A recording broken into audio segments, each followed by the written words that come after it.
आउज़ुबिल्लाहिमिनश्शैतानिर्रजीम बिस्मिल्लाहिर्रहमानिर्रहीम। शुरू करता हूँ अल्लाह के नाम से जो बहुत ही मेहरबान हमेशा रहम फरमाने वाला है। अस्सलामु अलैकुम।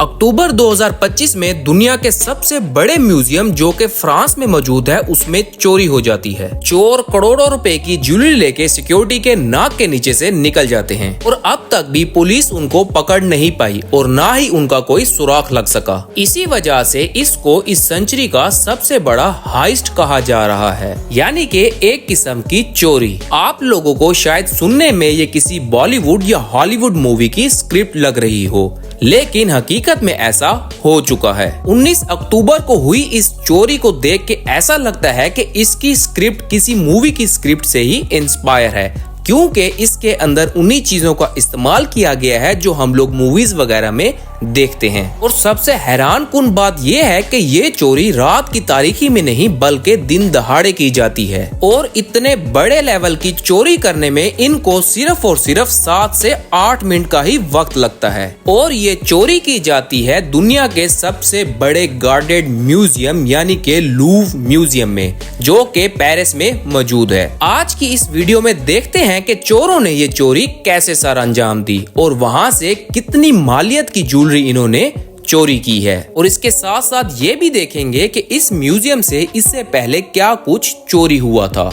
Welcome to our new video. इस चोरी की कहानी शुरू होती है 10 अक्टूबर को, जब पेरिस से 20 किलोमीटर दूर एक ट्रक की चोरी होती है। ये कोई सिंपल ट्रक नहीं था, बल्कि ये फ्रेट लिफ्ट वाला एक मेंटेनेंस ट्रक था। शुरू में इस ट्रक की चोरी की तरफ किसी ने कोई खास ध्यान नहीं दिया, लेकिन इसी ट्रक के साथ शुरू होती है इस सेंचुरी की सबसे बड़ी चोरी की। ट्रक की इस चोरी के ठीक 9 दिन के बाद यानी कि 19 अक्टूबर को यही ट्रक लूव म्यूजियम के साथ पार्क मिलता है और तकरीबन सुबह के 9:30 का टाइम था। तब तक म्यूजियम भी ओपन हो चुका था और इसके अंदर लोगों की चहल पहल भी शुरू हो गई थी।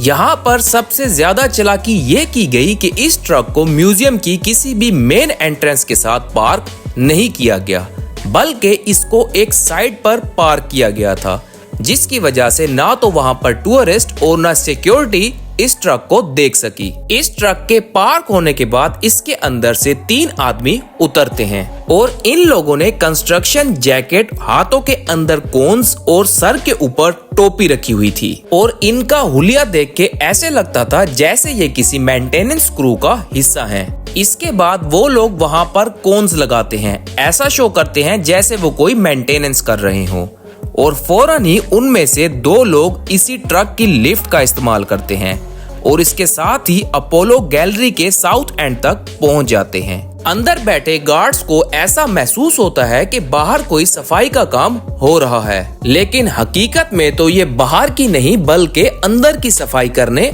आए थे। सुबह 9:34 पर यही 2 लोग अपोलो हॉल के साउथ एंड पर लगी विंडो को अपने हैवी ड्यूटी ग्राइंडर्स के साथ काटना शुरू कर देते हैं। ये लोग इतने प्रोफेशनल थे कि 1 मिनट के अंदर अंदर वो इस गिलास को काट के अपोलो हॉल के अंदर दाखिल हो जाते हैं। अपोलो हॉल असल में लूव म्यूजियम का ही एक बहुत बड़ा हिस्सा है, जिसके अंदर 19वीं सेंचुरी में फ्रेंच रॉयल्स की ज्वेलरी वगैरह रखी गई थी और चोरों की नजर प्रिसाइजली इन्हीं ज्वेलरी के ही ऊपर थी। अंदर आने के बाद चोर एक एक करके इन गिलास बॉक्सेस को काटते चले गए जिनके अंदर ज्वेलरी रखी गई थी। ऐसा नहीं था कि म्यूजियम के अंदर गार्ड्स मौजूद ना हो, लेकिन वहाँ का एक प्रोटोकॉल है, जब कभी भी इस तरह की कोई खतरनाक सिचुएशन बनेगी तो गार्ड्स हमेशा पहले वहां से लोगों को बाहर निकालेंगे, उसके बाद जाके चोरों के साथ निपटेंगे। फौरन ही पुलिस को इन्फॉर्म कर दिया जाता है, साथ ही सारे एंट्री और एग्जिट गेट्स भी बंद करवा दिए जाते हैं, क्योंकि ये पैलेस बहुत ज्यादा बड़ा है, इस वजह से इसके हर कोने पर नजर रखना बहुत मुश्किल था। ठीक 9:38 पर यानी कि इस कार्रवाई के ठीक 8 मिनट के बाद जब पुलिस और गार्ड्स बहुत ज्यादा पैनिक करने लग गए, तो ये चोर बड़ी चालाकी के साथ उसी गिलास से जिससे ये अंदर दाखिल हुए थे लिफ्ट के जरिए नीचे उतरना शुरू कर देते हैं। प्लानिंग इनकी इतनी स्ट्रांग थी कि भागने के लिए इन्होंने अलग किस्म की गाड़ी का इस्तेमाल किया, जी हाँ, इन्होंने उस ट्रक को वहीं पर छोड़ दिया। ट्रक की जगह उन लोगों ने 2 यामाहा T-Max स्कूटर्स का इस्तेमाल किया जो पहले से ही नीचे पार्क किए गए थे, लेकिन ये कोई आम स्कूटर नहीं थे। T-Max स्कूटर 180 से 200 किलोमीटर पर आवर की स्पीड तक जा सकता है और यूरोप के ज्यादातर गैंगस्टर इसी स्कूटर का ही इस्तेमाल करते हैं। इसी वजह से ये स्कूटर पूरे यूरोप में बदनाम है और इसी वजह से जब भी पुलिस इस तरह का कोई स्कूटर देखती है तो उसकी चेकिंग जरूर करती है। अभी तक चोरों का कुछ पता नहीं लग सका। जब इस पूरी जगह की तलाशी ली गई तो वहाँ से सिर्फ 3 चीजें मिली, एक येलो जैकेट, एक डिस्क कटर और उसके साथ एक वही लिफ्ट वाला ट्रक। इन्वेस्टिगेशन से ये तक पता चला कि इस ट्रक को भी वो चोर जलाना चाहते थे, लेकिन टाइम की कमी और इतने ज्यादा पैनिक की वजह से वो लोग इसको इसी हाल में छोड़ गए। अब इन 7-8 मिनटों की चोरी के अंदर फ्रांस की बहुत ही ज्यादा नायाब चीजें चोरी होती हैं। फ्रेंच गवर्नमेंट के हिसाब से चोरी होने वाला सामान $102 मिलियन का था। यहाँ पर आप लोगों को एक हैरानकुन बात बताना बहुत जरूरी है।